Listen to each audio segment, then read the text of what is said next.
바울이 고린도 전서를 통하여 펼치고 있는 5가지 주제 중에서 두 번째 주제, 두 번째 설교를 함께 살펴보고 있지요.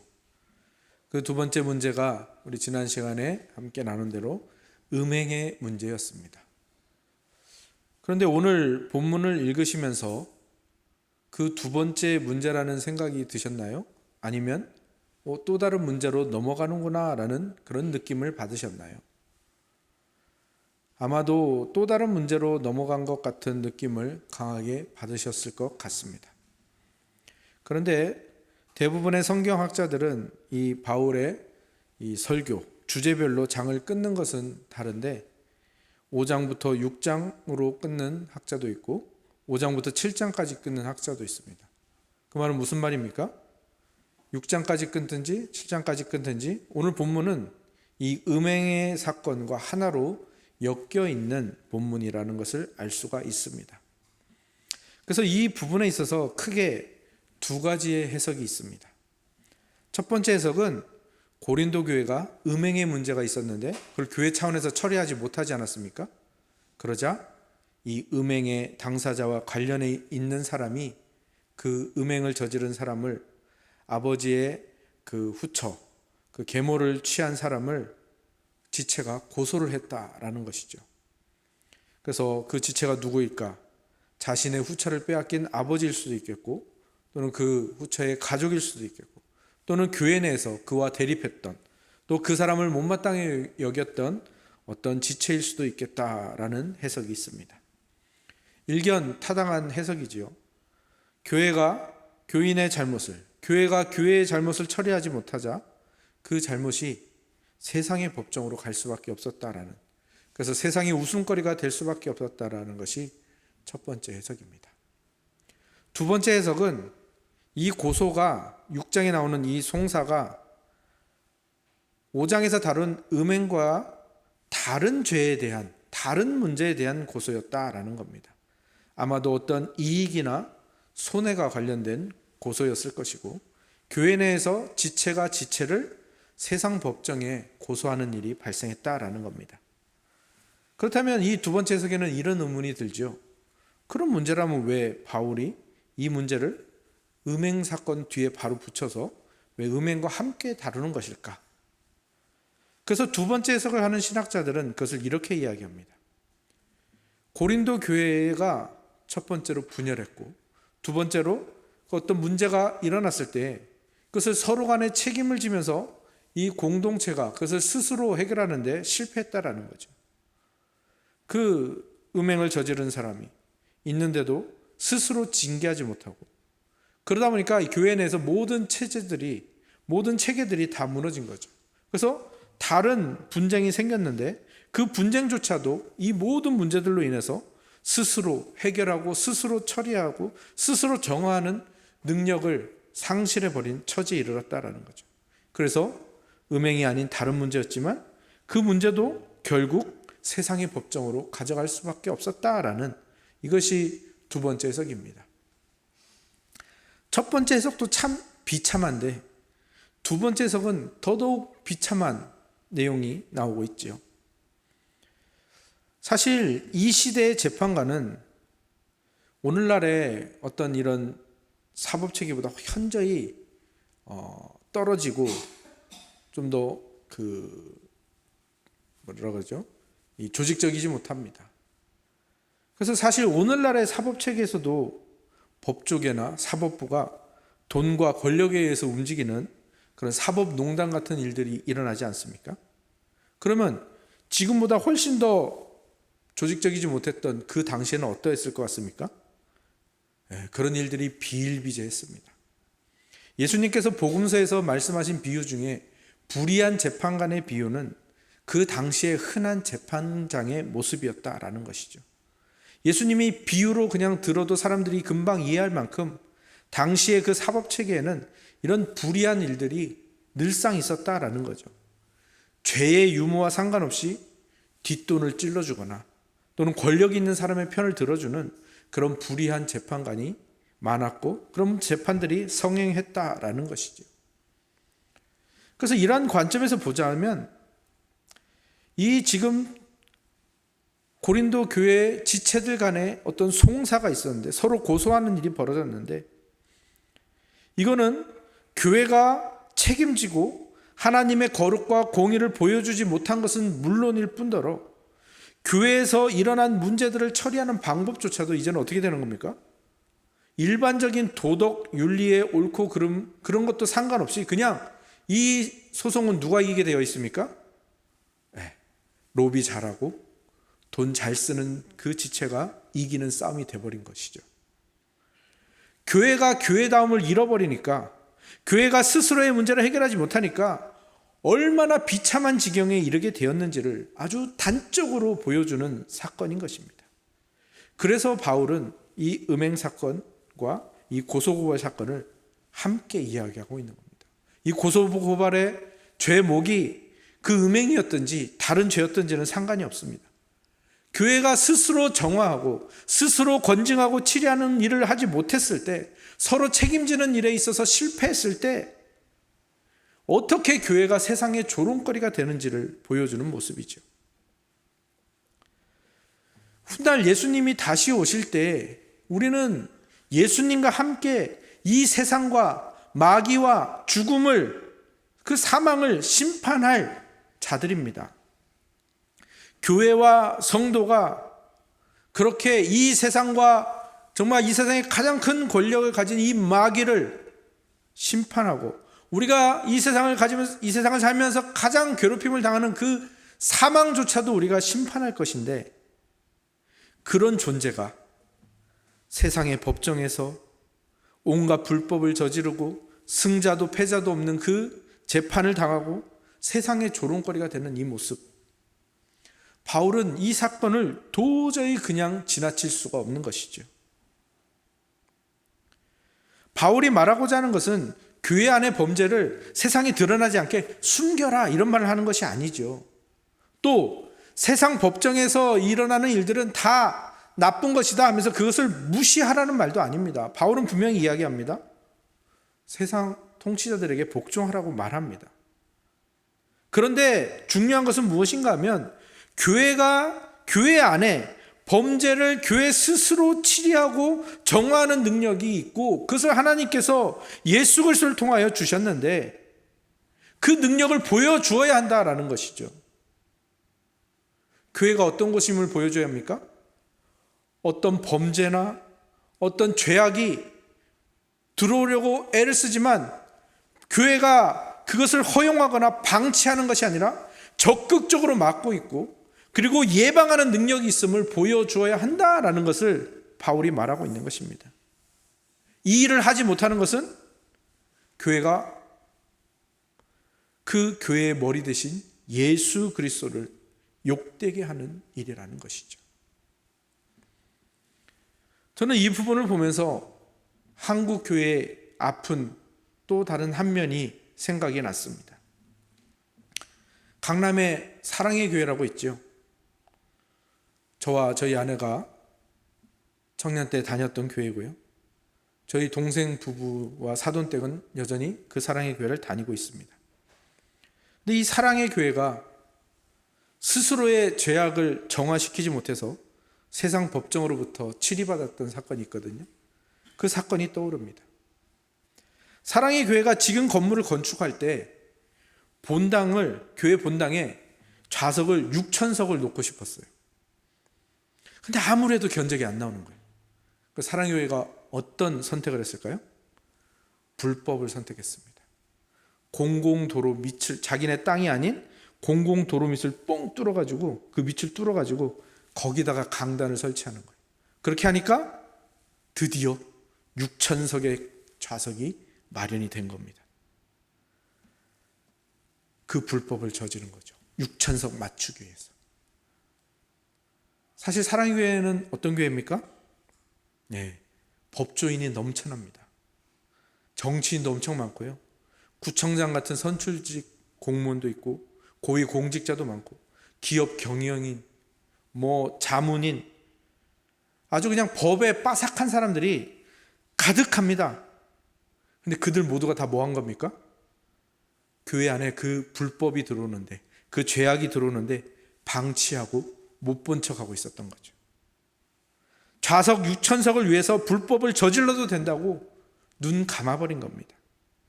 그러자 어떻게 됐습니까? 그 문제가 세상 법정으로 나와서 세상 법정에서 그것이 공론화되고 치리를 당하게 되었죠. 교회가 공공토지 불법 점용과 불법 건축을 시도한 것도 문제인데 그거를 방치하고 막지 않은 재직들과 성도들도 함께 교회와 복음에 먹칠을 한 것이죠. 이제 사랑의 교회는 300억이 넘는 돈을 들여서 그것을 원상 복구하라는 법원의 최종 명령을 받았습니다. 근데 아직도 정신을 못 차리고 계속해서 소송에 또 다른 소송을 걸어가지고 계속 버티고 있습니다. 원상 복구 안 하고. 그것을 이 세상이 보면서 얼마나 많은 또 전도의 기회가 날아갔을까. 또 얼마나 예수 그리스도가 그리고 예수 그리스도의 몸된 교회가 얼마나 모욕을 당하였는지 우리는 그러한 일에 있어서 분노하고 또한 반성해야 합니다. 바울은 분명히 말합니다. 세상의 통치자에게 복종해야 한다.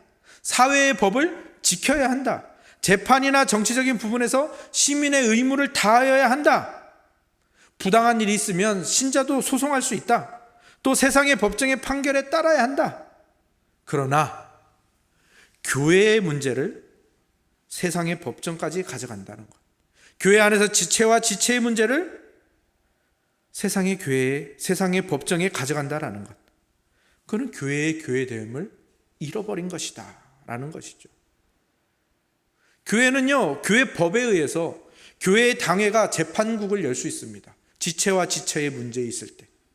또 교회가 그 일을 하지 못하면 너무 범위가 크다 그러면 노회에서 그 재판국을 열어줄 수 있거든요. 그리고 그 재판에 가기 전에 먼저 권징이 교회 안에서 일어나죠. 어떤 식으로 일어납니까? 1차적으로는요, 이렇게 강단에서 선포되는 말씀을 통하여 권징이 일어나는 겁니다. 그리고요, 저번에도 이야기했던 대로 두세 사람의 권면을 통하여 그 일의 확산을 막고 그 일이 정말 이 권면 안에서 마무리될 수 있도록 말씀을 듣고 마무리되고 권면을 듣고 마무리될 수 있도록 하죠. 근데 그렇게 해서 안 되면 또는 더 큰 죄라면 성찬을 받지 못하게 하는 또 공적 임무를 수행하지 못하게 하는 단계, 그것도 안 돼서 출교까지 나가는 단계도 있죠. 그런데 이 성찬을 받지 못하고 공적 임무를 하지 못하고 출교까지 이어지는 이것도 다 뭐라고 했습니까? 그 사람을 회복시키는 데 목적이 있다고 했죠. 그러니까 교회에 권징이 있고 그 권징은 그를 회복시키고 교회를 회복시키는 데 그 목적과 그 기능이 있는 것이죠.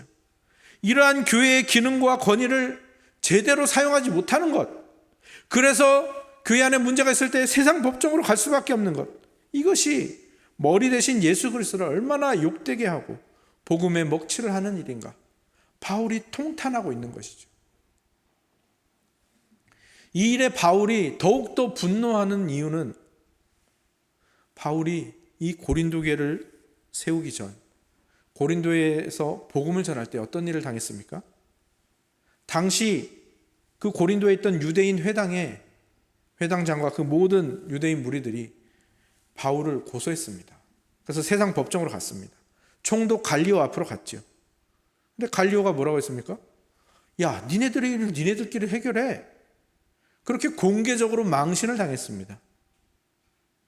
그러니까 그 교회의 문제를 세상 법정에 가져갔다가 세상 법정에서 망신당하고 온 그 일을 당한 고린도 교회, 그 이후에 세워진 고린도 교회, 고린도 교인이라면 이 일을 모를 수가 없지. 근데 바울은 말하는 겁니다. 너희는 그 사건을 통해서 배운 게 하나도 없느냐? 정말 믿을 수가 없다. 이렇게 말하고 있는 것처럼 보이지 않습니까? 바울은 고린도 교회가 이 일에 있어서 치욕감과 부끄러움을 느끼도록 하고 있습니다. 그렇게 해서라도 정신을 차리게 하고 싶은 거고요. 그렇게 해서라도 교회의 그 원래의 기능과 능력을 회복해 하고자 하는 것이죠.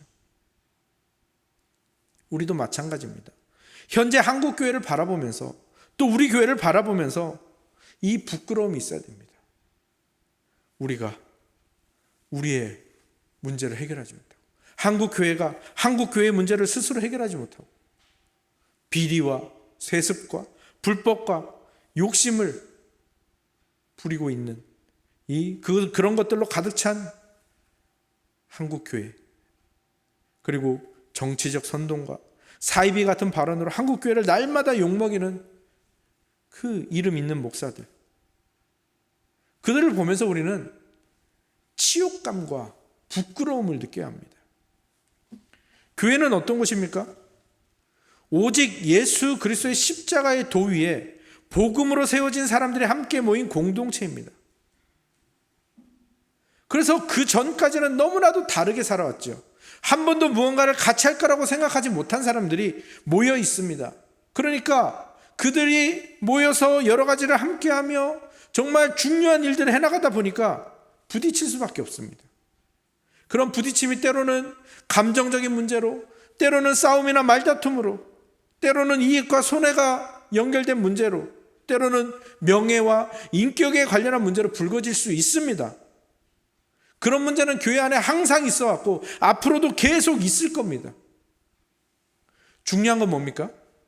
그런 문제가 일어났을 때 어떻게 대처해야 되는지 예수 그리스도께서 그 능력을 우리에게 주셨다라는 겁니다. 그러니까 신자가 이런 때에 무엇으로 어떻게 대처해야 되는가?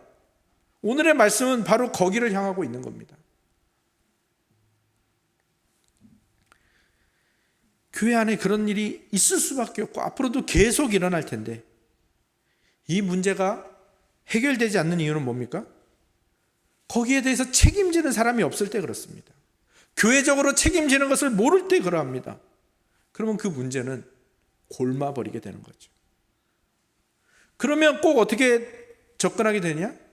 세상 법정으로 가거나 아니 세상 법정으로 가지 않고 세상 사람들이 문제를 처리하는 방식으로 처리하게 되죠. 세상 사람들은 어떻게 처리합니까? 문제를? 일단 우기고 보죠. 큰 소리 내고 봅니다. 그래야 이기니까요. 어떤 사람은요, 얼굴 표정부터 차갑게 만든 다음에 무시하기 시작합니다. 인격을 무시한 채 문제만 보겠다라는 거죠. 어떤 사람은 얼굴을 붉히며 욕을 하거나 폭력을 쓰게 됩니다. 내 성질대로 하겠다라는 거죠. 같은 편을 모아서 쪽수로 밀어붙입니다. 조폭이나 다름없죠. 힘의 논리로 접근하는 겁니다. 그리고 눈에는 눈, 이해는 이해하면서 복수, 아니 상대편이 한 것 이상으로 되갚아주려고 하죠. 이것이 세상이 그들에게 주어진 문제를 해결하는 모습인데 교회가 책임지지 않고 책임지는 법을 모르면 이 방법으로 갈 수밖에 없습니다. 우리는 분명히 점검해 보아야 합니다. 지금 말한 이 모습이 내 모습은 아닌가? 지금 말한 이 방법들이 내가 문제를 해결하는 방법은 아닌가? 그리고 오늘 본문을 다시 보시기 바랍니다. 우리는 이 세상을 심판할 자들이죠. 천사와 마귀를 심판할 존재들이고요. 세상과 사망을 심판할 존재들입니다. 근데 왜 우리가 그런 심판할 권세를 가졌죠? 우리가 예수 그리스도의 몸이기 때문에 그런 거예요. 예수 그리스도가 우리의 머리로 모신, 우리가 그 예수 그리스도의 한 몸인 공동체이기 때문에 그런 겁니다. 우리는 이 세상 사람들과는 완전히 다른 존재입니다. 저 사람들 무시하고 저 사람들 배제하라 그 말이 아니라 그들과 다르게 살 줄 알아야 된다는 겁니다. 예수 그리스도와 복음, 하나님 나라를 받았는데 그것 없는 사람들과 똑같이 살아간다면 너무너무 부끄러운 모습 아닙니까? 세상에서도 갑자기 큰 돈이 생겼는데 그 큰 돈 가지고 여유와 너그러움과 배려를 보여주지 못하는 그런 사람을 뭐라고 부릅니까? 졸부라고 부르죠. 혹시 우리가 그렇지 않나요? 이 세상 어떤 것보다도 크고 위대한 가치인 예수 그리스도, 그분이 우리의 머리가 되어주셨고 우리가 그분의 몸이 되었는데 그 최고의 가치를 가지고도 여유와 너그러움을 보여주지 못한다면, 하나님의 공이라는 그 가장 아름답고 위대한 것을 가지고도 우리의 문제를 스스로 해결하고 정화하는 모습을 보여주지 못한다면 우리는 세상의 놀림감이 될 수밖에 없는 것이죠. 그렇기에 교회는, 신자는 하나님 나라의 공의, 예수 그리스도의 성품을 배우고 익히고 펼치기 위해서 애를 써야 합니다. 이 말은 무슨 말입니까? 내 것으로 대항해서는 안 된다는 겁니다. 내 것으로 대해서는 안 된다는 겁니다. 내 것으로 대할 때 어떤 게 나오냐? 9절을 보시기 바랍니다. 9절 같이 한번 읽어볼까요? 시작. 불의한 자가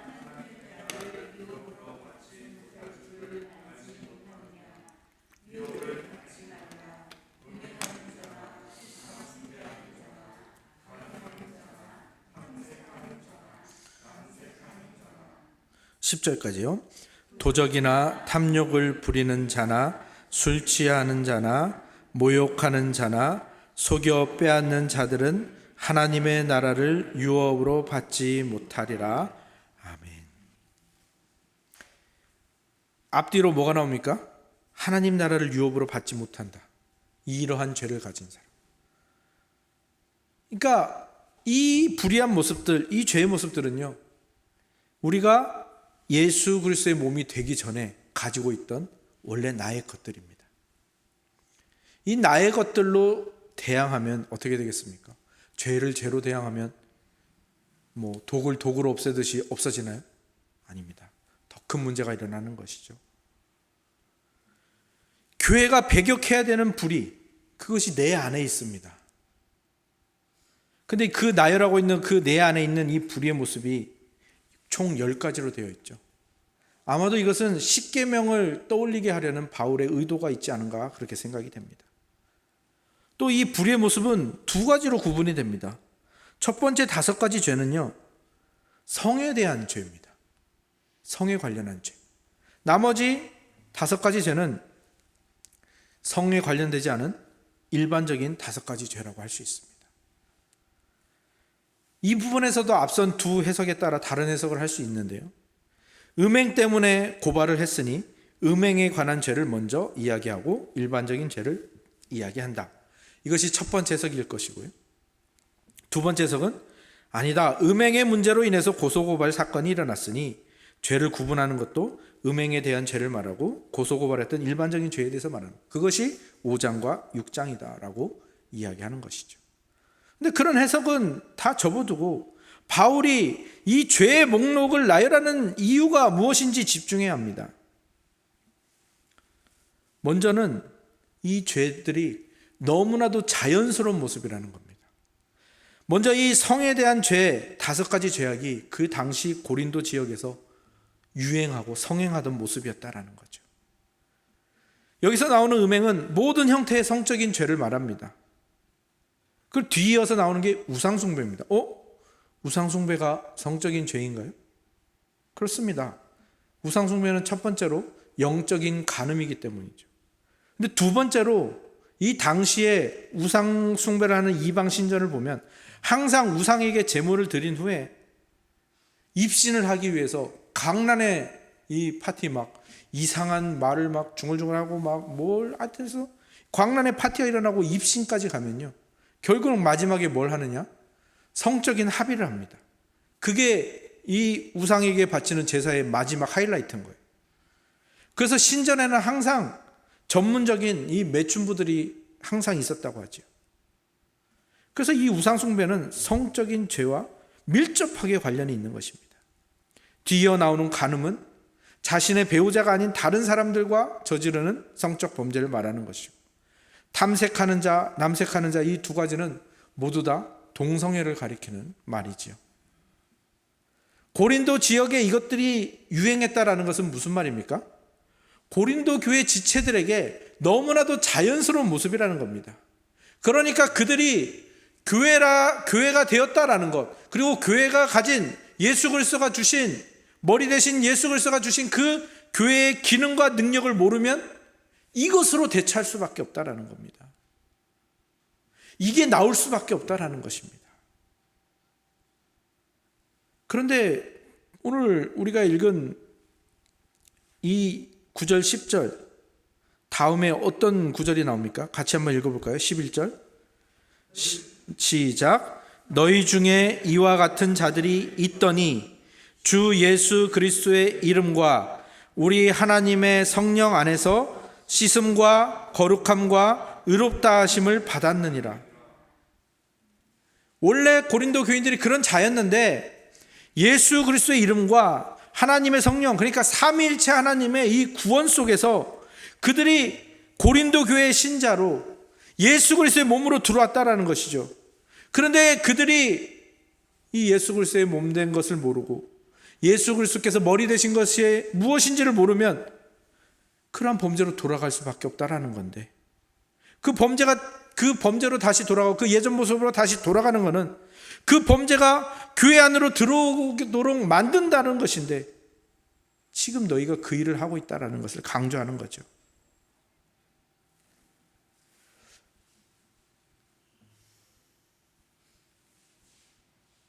또 성적인 죄, 그 다음에 나왔던 일반적인 5가지 범죄는 도둑질이 가장 먼저 나옵니다. 그리고 마지막에 속여 빼앗는 죄가 나오는데요, 아마도 이 두 번째 해석에 의하면 고소고발 사건이 바로 이러한 죄, 누군가가 누구의 물건을 속여 빼앗는 그런 일이 일어나서 서로 그것을 고발했다라는 것이죠. 이것을 교회가 해결하지 못하니까 세상 법정에 고소고발이 들어갔다라는 것이고, 그래서 일반적인 죄의 목록이 처음과 마지막에 있다라는 것이죠. 그리고 그 중간에 탐욕과 술 취함과 모욕이라는 죄가 나열이 되어 있는데, 이것은 나중에 11장에 가서 다룰 성찬에 관한 문제에 연관되어 있는 죄입니다. 고린도 교회 내에 재산이 풍족해서 늦게까지 일하지 않아도 되는 사람, 여유로운 사람들이 교회 모임, 예배에 와서 성찬식이 먼저 아마 행해졌던 것 같은데요, 그 성찬에 일찍 와가지고 성찬의 음식들을 다 먹어버린 겁니다. 탐욕적으로 남기지 않고 먹어치운 겁니다. 그 결과 어떤 일이 일어났습니까? 그들은 배부르고 포도주에 취했고요, 가난해서 늦게까지 일하고 그 예배 시간에 겨우겨우 올 수밖에 없었던 이 사람들은 쫄쫄 굶어야 했습니다. 근데 심지어 먼저 와서 그렇게 배부르고 술에 취한 사람은 술에 취해가지고 그 늦게 온 사람들을 모욕하는 일까지 벌어졌다라는 것이죠. 그러니까 이 모든 죄의 목록들이 지금 다 무엇을 가리키고 있는 겁니까? 교회가 교회답지 못했을 때, 교회가 그 기능과 그 능력을 상실했을 때 그들이 전에 가지고 있던 이 모습들이 교회 안에 그대로 들어올 수밖에 없다라는 것을, 세례와 거듭남을 받아 의로운 자가 되었는데 그것을 이해하지 못하고 그것을 발휘하지 못하니까 그 죄가 그를 통해서 다시 교회 안으로 들어오더라라는 것입니다.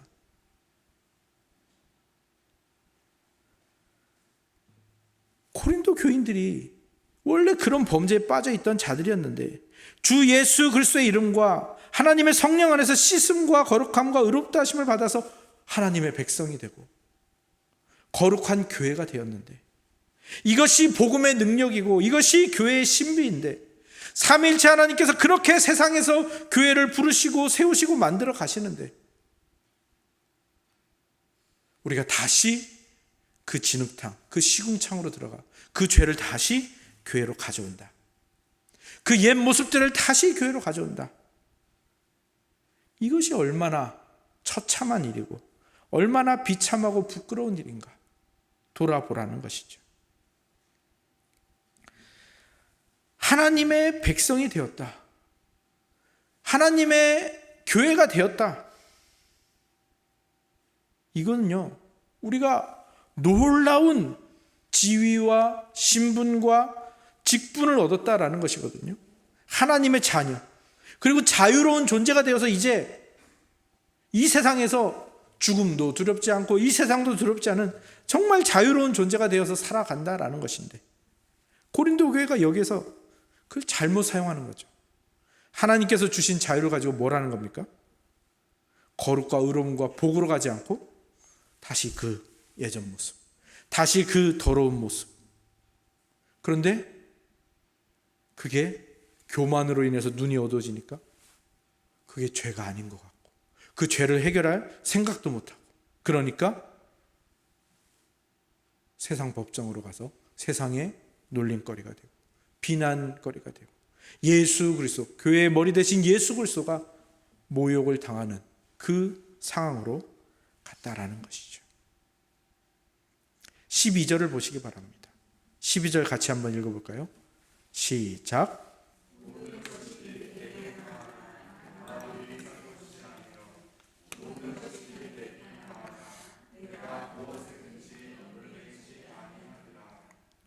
아멘. 바울은 이 말을 율법에 얽매여 있던 그 유대인들, 그 율법주의에 반대하며 율법에서의 자유를 주장하기 위하여 이 말을 했습니다. 모든 것이 내게 가하다.